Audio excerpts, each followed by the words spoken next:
మధురం మధురం నీ వాక్యం నాతో వగు దీపం నీ వాక్యం.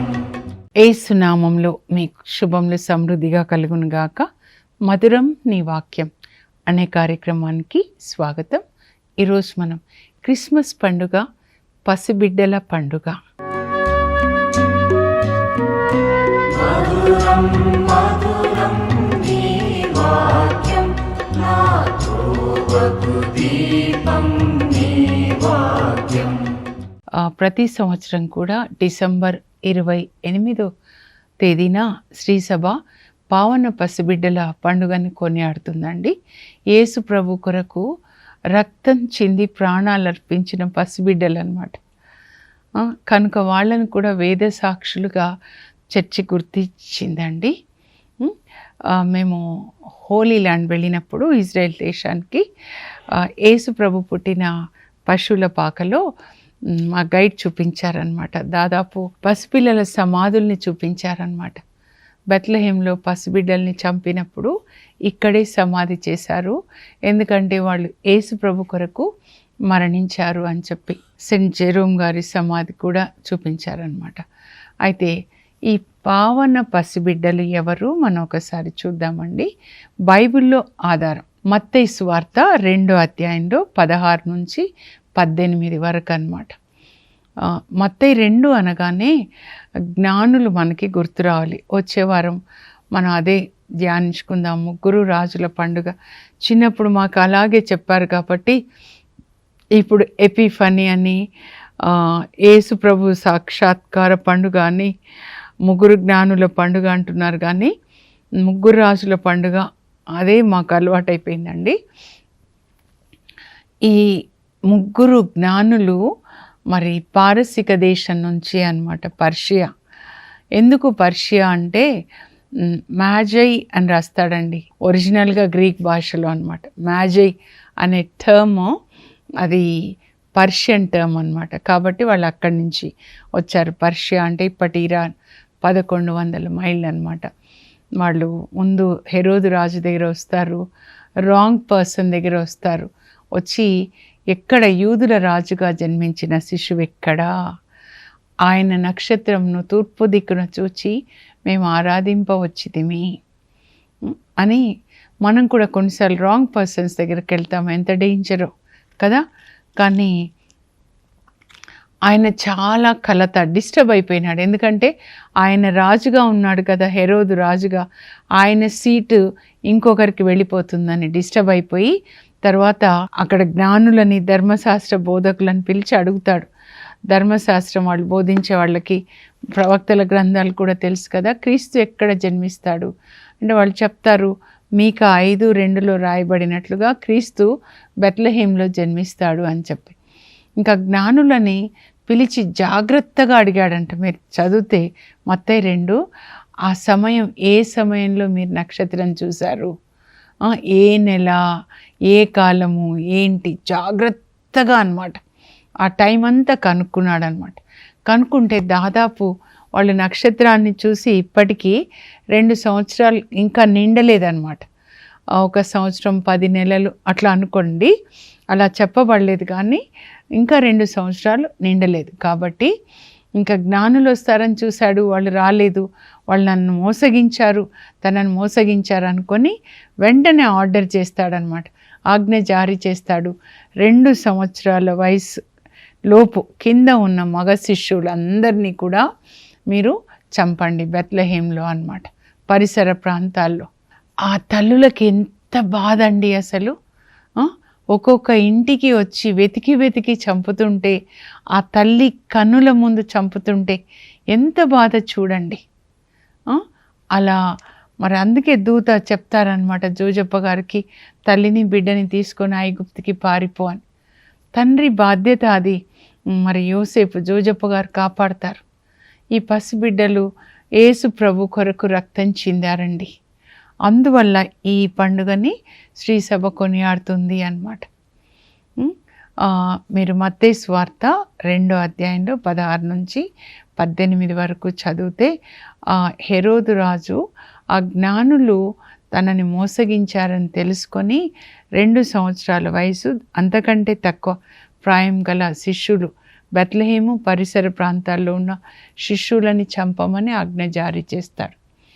అది ఎలా? ఇర్మియా ప్రవక్త పలికిన ప్రవచనం ఇక్కడ నెరవేరుతుంది. ఇర్మియా 31:15లో ఇర్మియా రాస్తాడండి. క్రీస్తు పూర్వం దాదాపుగా చెప్తున్నాను 600 అప్పుడు అన్నమాట. ఏం రాస్తాడంటే, రామాలో ఒక ఆర్తనాదం వినబడుతుంది. అంటే బెత్లెహేమ్ అండి. బెత్లెహేమ్కి నీ రామా అనేవాళ్ళు తర్వాత ఎఫ్రాతా అని కూడా పిలుస్తారనమాట. ఒక ఆర్తనాదం వినబడుతుంది. అది ఒక మహారోదనం. అక్కడ తల్లులు ఏడుస్తున్నారు. బెత్లెహేమ్ అంతా పసిబిడ్డల్ని చంపుతుంటే మీరు ఊహించుకోండి, ఎంత భయంకరం కదా. మనం ఏదో వింటాము, కానీ నిజంగా ఒక్కొక్క తల్లి వాళ్ళ చేతుల్లోంచి బిడ్డను తీసుకొని వాళ్ళ కళ్ళ ముందే, తల్లి కన్నుల ముందు చంపుతుంటే, మక్కబీల గ్రంథంలో కూడా అలాగే జరుగుతుందండి. యాంటియోకస్ ఎపిఫానిస్ అన్నమాట. క్రీస్తు విరోధి సాతాన్ పుత్రుని పని ఏంటంటే ఇలా పసిబిడ్డల్ని చంపడం. ఐగుప్తులో ఫరో రాజు ద్వారా ఆజ్ఞ జారీ చేసి మగపిల్లల్ని నైల్ నదిలో వేసి చంపండి అని. ఇప్పుడేమో పసిబిడ్డల్ని చంపండి. ఇర్మియా రాస్తాడనమాట. ఒక ఆర్తనాదం వినబడుతుంది రామాలో. అది ఒక మహారోదనం. రాహేలు తన బిడ్డలందరి మరణం వలన కలిగిన ఆ వేదన నుంచి తేరుకోలేకపోతుందంట. రాహేలు ఏడుస్తుందంట, అయ్యో నా బిడ్డలు చనిపోతున్నారని. నేను ముందు చదివినప్పుడు రాహేలు ఎందుకండి ఏడుస్తుంది, ఇక్కడ ఎందుకు రాహేల్ని తీసుకొస్తున్నారు, ఎవరి రాహేలు? ఆది గ్రంథంలోనికి వెళ్ళాలండి. యాకోబు యొక్క ముద్దుల భార్య అన్నమాట రాహేల్. ఆమె కొరకు 14 సంవత్సరాలు వాళ్ళ మామయ్య లాబాన్ గొర్రెలు కాస్తాడండి. ఆ తర్వాత వాళ్ళు ఆ పద్దనారాం నుంచి తిరిగి మరి వాళ్ళ నాన్న దగ్గరికి వస్తూ ఉన్నప్పుడు ఈ అమ్మాయి రాహేలు వాళ్ళ నాన్న దేవతా విగ్రహాన్ని దొంగిలిస్తుంది. తర్వాత అబద్ధాలు ఆడుతుందన్నమాట. ఆ తర్వాత ఇంకా దారిలో 35వ అధ్యాయానికి వస్తే, ఆదికాండం 35 అండి. అక్కడ ఆమె గర్భం ధరించి ఉంటుంది, 2వ మార అనమాట. ముందు యోసేపు పుడతాడు. పుట్టినప్పుడే అంటుంది బాబుకి యోసేపు అని పేరు పెట్టుకొని, దేవుడు నా కడుపులో మరొక కాయ కాచున్నట్లుగా చేయనుగాక. ఆమె నోటితో పలికినట్లుగానే దేవుడు ఆమె గర్భం మరోసారి తెరుస్తారనమాట. అప్పుడు ఈ బిడ్డ 2వ మారు బిడ్డ పుడుతూ ఉంటే మంత్రసాన్ని మరి కాన్పు చేస్తారు కదండి. అప్పుడు ఆ మంత్రసాన్ని చెప్తారమ్మా నీకు మగబిడ్డ పుట్టబోతున్నాడు. అప్పుడు ఆమె చివరి ఊర్పు అంటే ఊపిరి అన్నమాట, ప్రాణం పోతుంది. చివరి ఊర్పు విడుస్తూ ఆ బిడ్డకి బెనోని నా దుఃఖం నాకు కారకుడు అంటుంది. కానీ యాకోబు అలా పేరు పెట్టడు, నా అదృష్టం నాకు కారకుడు అని బెంజమిన్ అని పేరు పెడతాడు. కానీ ఆ బాబుని కని ఆమె చనిపోతుందండి. చనిపోయినప్పుడు యాకోబు ఎంత ఏడుస్తాడండి. ఆ అమ్మాయి కొరకు 14 సంవత్సరాలు గొర్రెలు కాశాడు, మామయ్య గొర్రెలు అన్నమాట. అలా సంపాదించుకున్నాడు. యేసు ప్రభు తన రక్తాన్నిచ్చి తన వధువు సంఘమైన మనల్ని సంపాదించుకున్నట్లుగా యాకోబు అలా సంపాదించుకున్నాడు. కానీ అమ్మాయి దొంగతనం చేసి అబద్ధాలాడి ప్రాణాలు కోల్పోతుంది. ఆ పసిబిడ్డని నేను అనుకుంటాను, బాబు పుట్టినప్పుడు వాళ్ళ అక్కని పిలిచి, లియా అక్క బాబుని చూసుకో, 2 బిడ్డలు నీ బిడ్డలు అక్క అని అక్కకు అప్పగించి ఉంటుంది అన్నమాట. ఆమె ప్రాణం పోయినప్పుడు యాకోబు ఎంత ఏడ్చుంటాడో, యోసేపు ఎంత ఏడ్చుంటాడో. ఇంకా పుట్టిన పసిబిడ్డ తల్లి లేని వాడైపోయాడు. యోసేపు కూడా అంతే.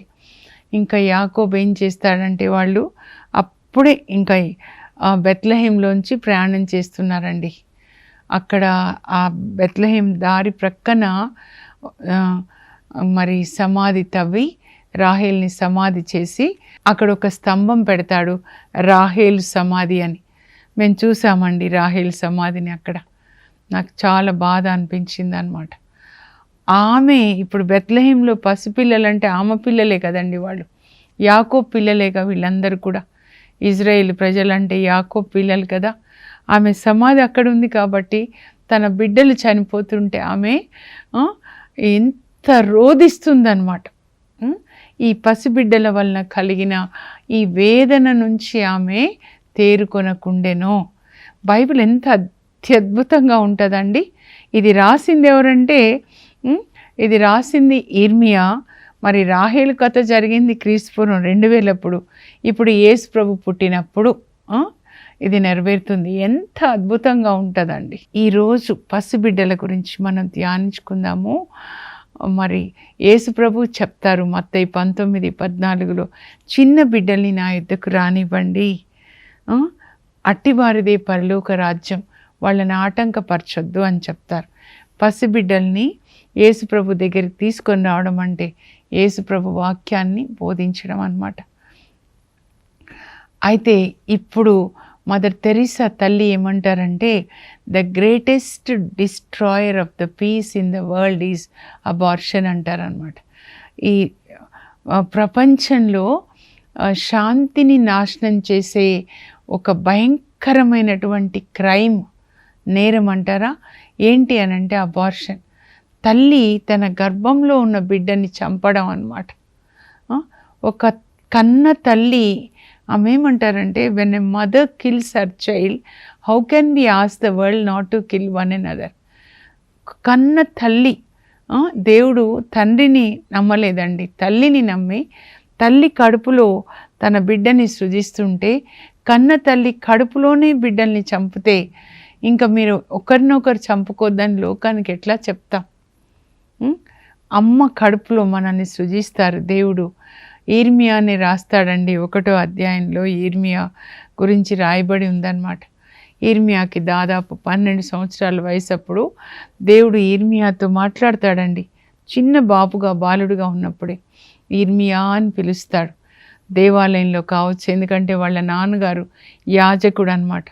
స్తుతి ఆరాధనప్పుడు మన ఆత్మ దేవుని ఆత్మ కలిసిపోయినప్పుడు ఆ తన్మయత్వం ఎక్స్టసీలో మనకి దర్శనాలు కలుగుతాయి. దర్శనంలో దేవుడు ఆయనతో మాట్లాడతాడు, ఇర్మియా నిన్ను తల్లి గర్భంలో రూపుదిద్దక ముందే నేను నిన్ను ఎన్నుకున్నాను, నీవు పుట్టక ముందే నిన్ను పవిత్రపరిచాను, నిన్ను జాతులకు ప్రవక్తగా నేను నియమించాను. ఇది నేను చాలా ఆలోచించానండి. తల్లి గర్భంలో రూపుదిద్దక ముందే ఎన్నుకున్నానంటే తల్లి గర్భంలో రూపుదిద్దక ముందే మనం ఉన్నాం అన్నమాట.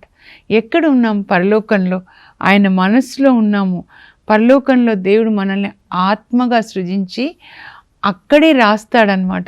139వ కీర్తనలో నా దినములు ఇంకా ప్రారంభం కాలేదు అమ్మ కడుపులో, అవన్నీ నువ్వు పరలోకంలో నిర్ణయించావు. నేను ఎన్ని సంవత్సరాలు ఈ లోకంలో ఉండాలి. మనం ఎవరైనా పరలోకానికి వెళ్తే మరణిస్తే అంటారేమో మీరు, చచ్చిపోయాడు అనకూడదు, మరణించాడని కూడా అనకూడదు, మహిమలో ప్రవేశించాడు. ఎందుకంటే అక్కడే మనం పుట్టాం పరలోకంలో, అది మన మొదటి ఇల్లు అన్నమాట. తర్వాత ఆత్మని పరిశుద్ధాత్మ అమ్మ గర్భంలో ఆత్మ చుట్టూ కూడా ఈ శరీరం అనే వస్త్రాన్ని చుడతాడు. ఇది ఒక వస్త్రం అన్నమాట. అయితే 139వ కీర్తనలో దావీదేమంటాడంటే నా దినములు ఇంకా ప్రారంభం కాకముందే నీవు వానిని నీ గ్రంథంలో లిఖించావు.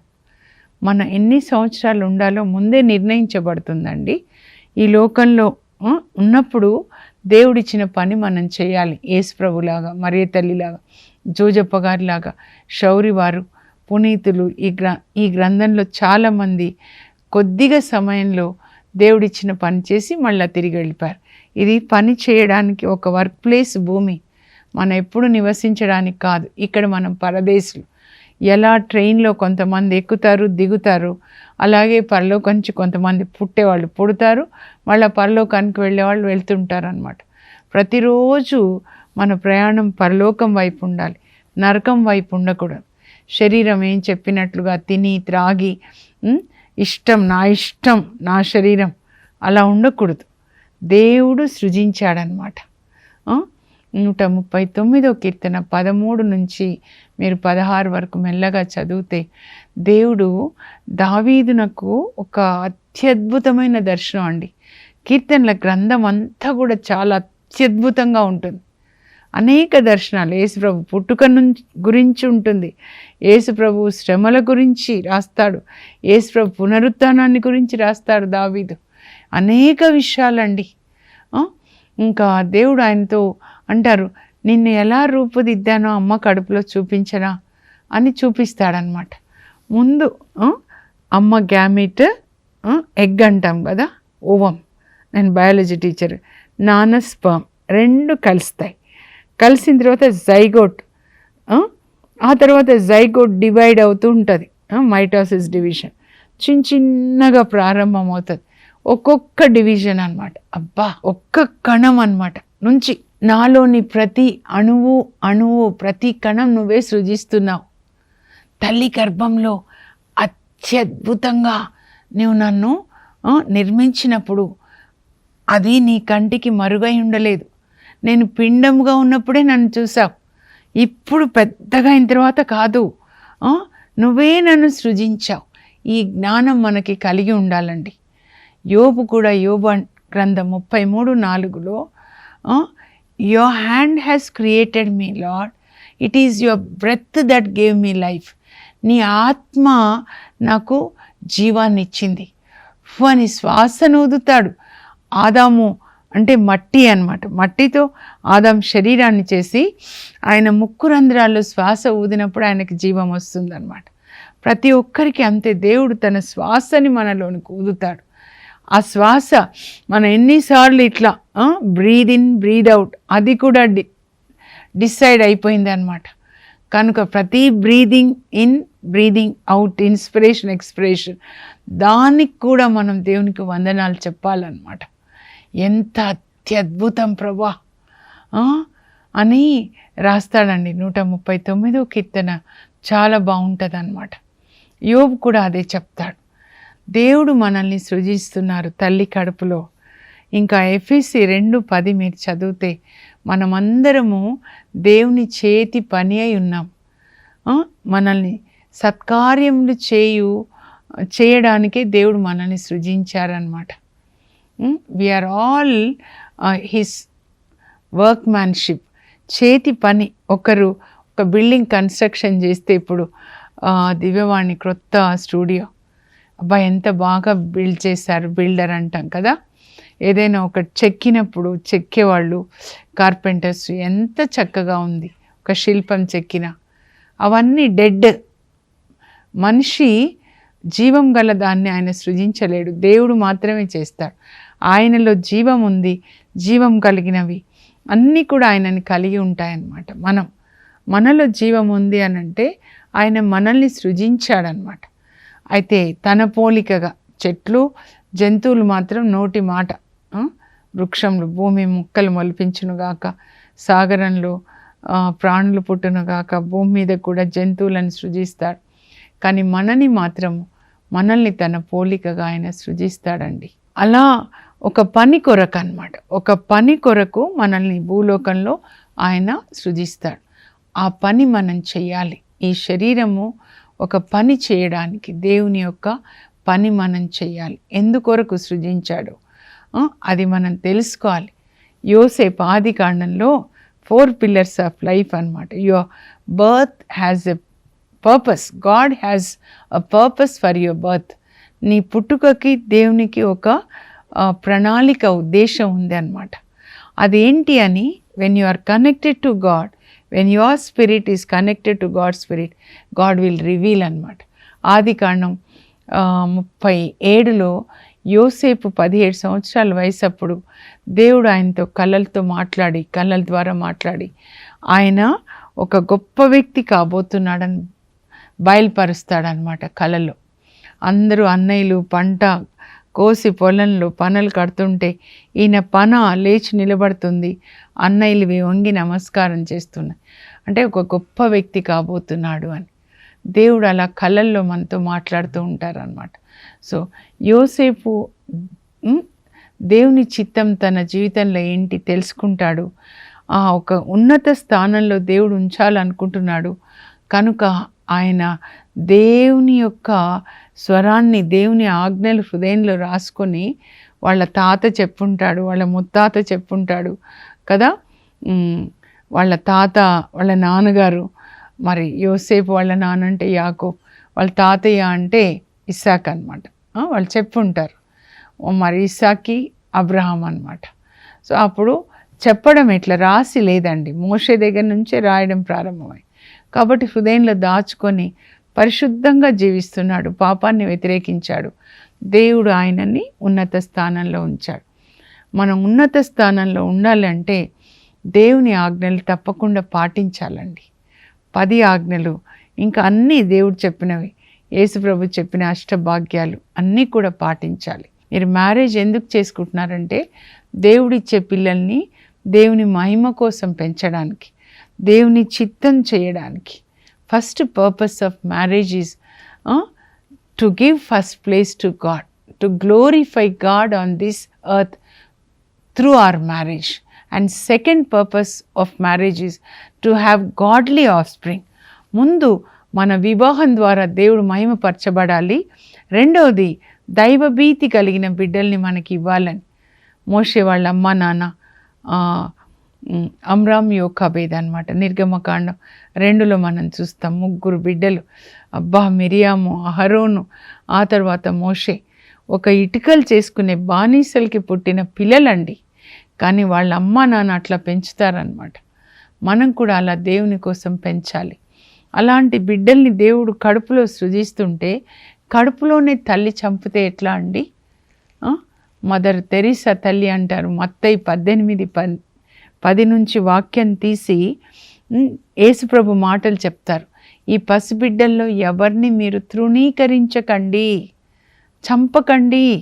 వాళ్ళ దూతలు పరలోకంలో దేవుని ఎదుట నిలిచి ఈ పిల్లల కొరకు వాళ్ళు ప్రార్థన చేస్తారు. మనకు ఒక దూతనిస్తారు ఇక్కడ ఈ లోకంలో, పరలోకంలో కూడా ఒక దూత. అమ్మ కడుపులో బిడ్డని చంపుతుంటే